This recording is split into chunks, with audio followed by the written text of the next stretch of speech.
Bonjour tout le monde et bienvenue dans Anime Show, l'émission qui parle des nouveautés animées. Et aujourd'hui, on va parler d'un animé que j'attends depuis pas mal de temps. Alors c'est censé être tiré d'un roman que j'ai pas lu.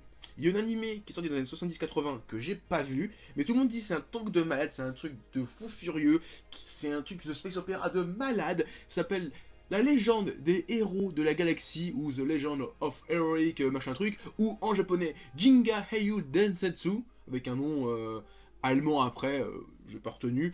Donc on va parler de ça, c'est chez ADN, et j'aime bien. Dans un futur lointain, l'humanité a conquis l'espace, donnant ainsi naissance à de nouveaux états. Deux d'entre eux, l'Empire Galactique et l'Alliance des Planètes Libres, sont en guerre depuis si longtemps qu'il est impossible de savoir précisément quelle est la raison du conflit. L'histoire se centre sur l'affrontement de deux rivaux, Reinhard von Longengram, qui combat du côté de l'Empire, et Yang Wenli, qui est du côté de l'Alliance. Et les deux rivaux vont s'affronter sur plusieurs batailles et pour faire gagner leur camp. Comme je l'ai dit en introduction, c'est tiré d'un roman de fou furieux de SF, tout le monde dit « Ah c'est génial ce truc !» Il y a un animé dans les 70-80 qui était, à ce qui paraît, fou furieux, il y a eu 140 épisodes que j'ai pas vu, honnêtement, je le dis clairement, je l'ai pas vu, mais je connais son histoire, enfin je sais que ça existe, je sais que c'est un truc de malade. Par contre 140 épisodes, j'ai pas le temps honnêtement, et en plus bon c'est un... Voilà, c'est l'époque Gundam, tout ça, ouais, les animés sont maintenant un petit peu vieillis quand même, hein, voilà. Je vais pas faire le mec, ouais, mais quand même, l'animation... Si, l'animation quand même, elle a un petit peu vieilli, alors j'ai pas vu pour celle-ci, mais Gundam, j'aime bien, tu vois, j'ai vu le 79, bah ça a quand même pris un coup de vieux maintenant.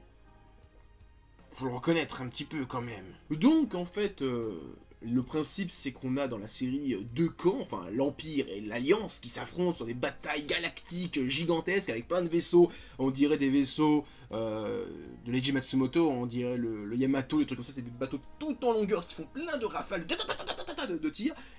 Et alors c'est génial, hein, visuellement c'est ouf. Par contre, durant les deux premiers épisodes, j'ai absolument rien pité.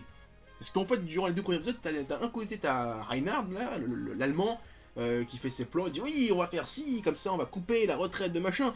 J'ai fait ok, d'accord, ils pondent des vaisseaux qui font ta ta ta ta ta ta, j'ai fait ok, d'accord. L'épisode suivant, t'as Yang Wenli qui fait ouais, ils ont fait ça, on va faire ça, comme ça on va les niquer. Et après, t'as fait ta ta ta ta ta ta, plein de vaisseaux.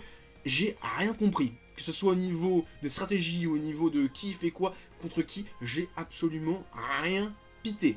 Je me suis même dit, mais est-ce que je continue ou pas? Parce que là, d'accord, si c'est ça toute la série, non.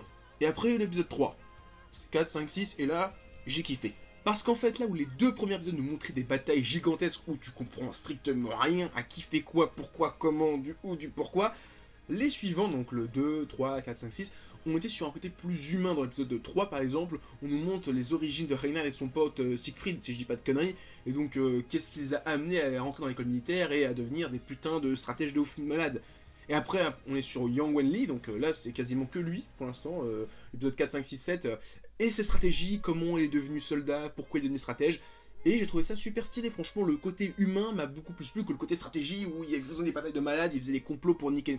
J'ai rien pité à ça. Honnêtement, c'est peut-être moi qui suis con, mais j'ai rien pité aux deux premiers épisodes. Hein. Je pense que si je la revois maintenant, peut-être que je vais mieux comprendre, mais les deux premiers épisodes, j'ai rien pité du tout. En plus, pour ne rien arranger les choses, dès l'épisode 1, on est largué dans une putain de bataille de la mort qui tue. Mais on sait pas qui est qui fait quoi, pourquoi, comment, qui est qui, voilà. Alors l'Empire c'est quoi, l'Alliance c'est quoi, je savais pas. C'est à partir de l'épisode 3 que j'ai compris c'était quoi l'Empire. Et à partir de l'épisode 4 que j'ai compris c'était quoi l'Alliance. C'est grave quand même, tu dis que pour deux épisodes, tu n'as rien, tu te dis mais qu'est-ce que je regarde? J'étais comme ça pendant deux épisodes, j'ai dit mais qu'est-ce que je regarde, qu'est-ce que c'est, quoi, comment? Et après j'ai dit, j'ai kiffé, comme je l'ai dit, 3 4, on est plus sur le côté humain, les personnages, leur planète, leur empire, leur alliance, qu'est-ce que c'est, pourquoi, comment, et c'était bien plus intéressant. Et je pense que ce défaut est imputable à l'anime plus qu'au manga ou au roman, parce que aussi un manga j'en parlerai un tout petit peu après, parce que dans un roman ou dans un manga, tu peux t'arrêter à tout moment et revenir en arrière. Bon, dans un anime aussi, mais c'est chiant. Imagine, toutes les 30 secondes dans ton épisode, tu t'arrêtes, tu reviens 2 minutes en arrière pour relire ce que t'as lu.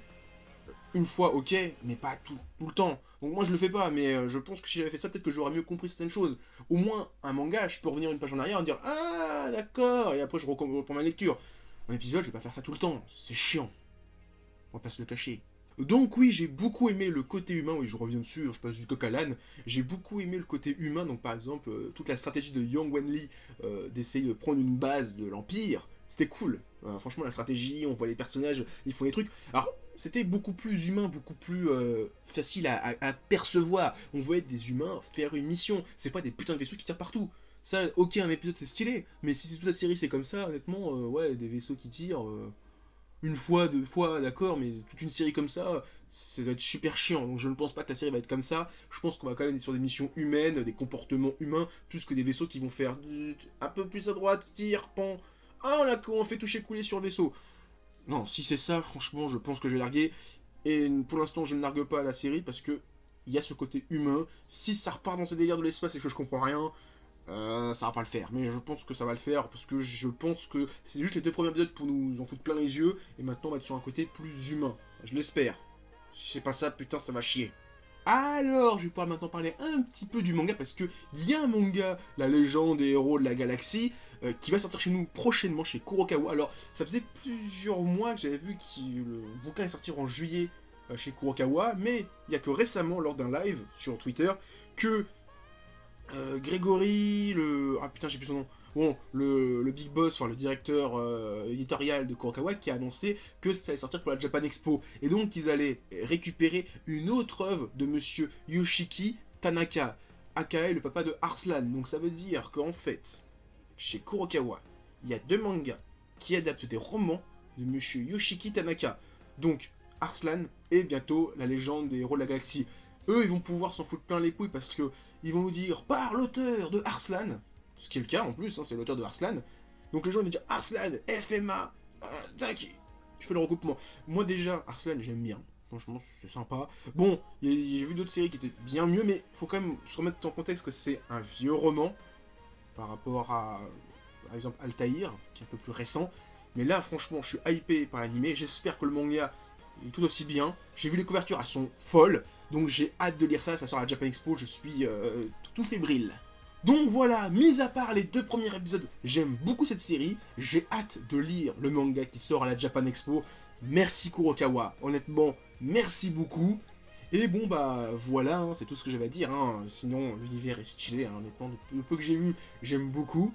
Les personnages sont cool. Alors l'opening, je le kiffe, honnêtement. Alors il est tout simple, hein, la musique est bien, mais alors, vers la fin, quand t'as Young Wenli qui boit son thé avec la musique, elle semble fait ta ta ta. Moi, chaque fois mon cœur, j'ai fait oh putain, c'est génial. Non, franchement, l'opening, quand il y a Young Wenli qui boit son thé, et qu'après t'as le texte qui apparaît, et qu'il y a les caractères qui se tournent, avec la musique qui s'envole. C'est génial, c'est génial.